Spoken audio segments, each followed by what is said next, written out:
Assalamualaikum warahmatullahi wabarakatuh.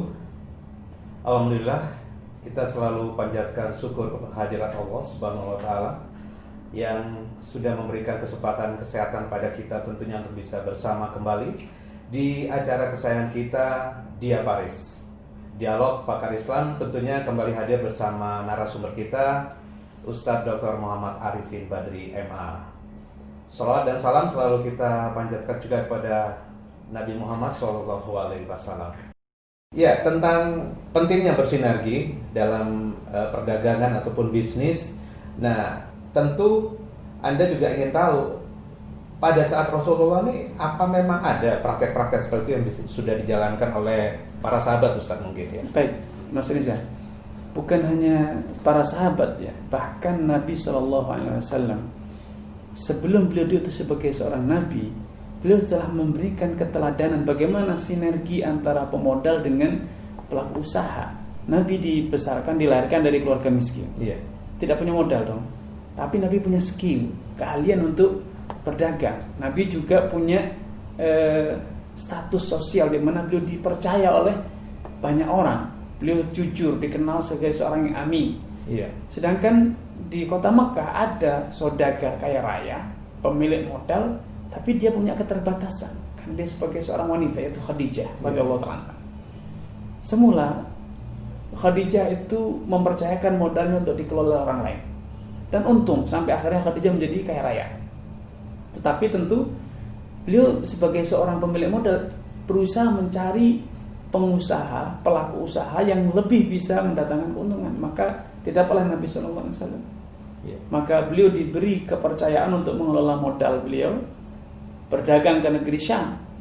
Subhanallah, ketika Nabi SAW berdagang ke kota Syam, pulang ke Mekah membawa keuntungan yang berlipat ganda, melebihi keuntungan yang selama ini didapat oleh orang-orang kepercayaan Khadijah.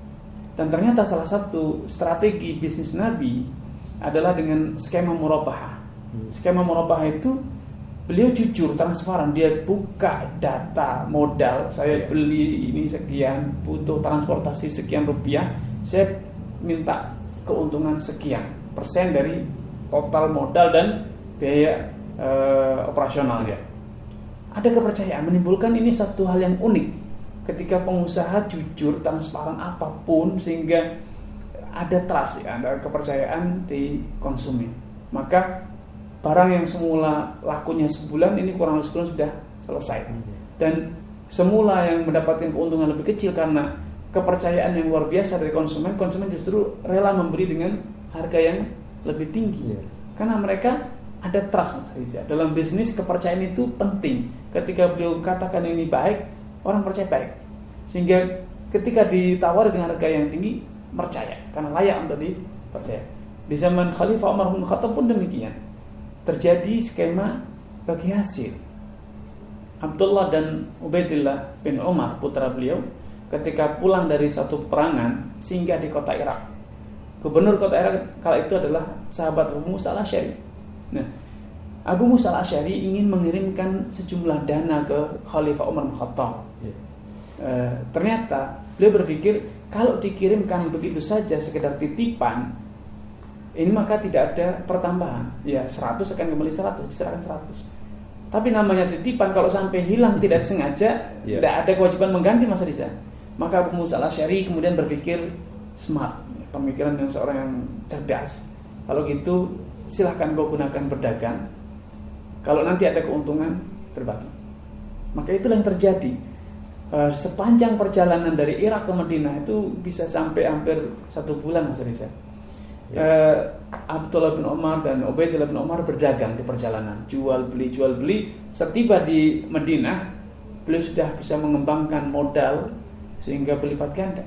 Ketika sampai di Madinah, akhirnya modalnya dikembalikan, terus kemudian berbagi keuntungan bersama khalifah, yaitu ayahnya sendiri, Umar bin Khattab. Ini sinergi, Mas Riza, yang luar biasa. Andai di zaman kita ini kita bisa memfasilitasi terjadinya sinergi antara para pemodal dengan para pengusaha yang sekarang sedang kesulitan modal nih. Di lembaga keuangan juga sedang ngeluh, para pengusaha, para pemilik modal rata-rata sedang menitipkan dananya. Tidak lagi mereka menarik pembiayaan, tapi justru mereka lagi wait and see, nunggu dan memperhatikan kondisi ekonomi yang sedang tidak menentu, sehingga akhirnya larinya kepada deposito. Daripada didepositokan kan masih banyak sebetulnya sektor-sektor yang masih profit di saat-saat seperti ini.